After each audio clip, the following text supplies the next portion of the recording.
দিয়ে যায়। কাল কাল করে বলো আর কত কাল পুড়বে কপাল, একটু দাঁড়াও কেন করো গোলমাল, বোঝো না কেন যে যায় সময় চলে। এসেছি বাড়িতে আমি কিছু না বলে, টিক টিক টিক টিক ঘড়ির সাথে সাথে তাল মিলিয়ে, এই তো এলে তবে কেন এখনই যাবে চলে।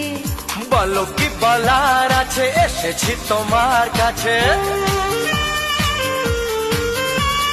বলো কি বলার আছে, এসেছি তোমার কাছে, বোঝো না কেন যে যায় সময় চলে। এসেছি বাড়িতে আমি কিছু না বলে, দাঁড়াও এসেছি বাড়িতে আমি কিছু না বলে, এসেছি বাড়িতে আমি কিছু না বলে, এসেছি বাড়িতে আমি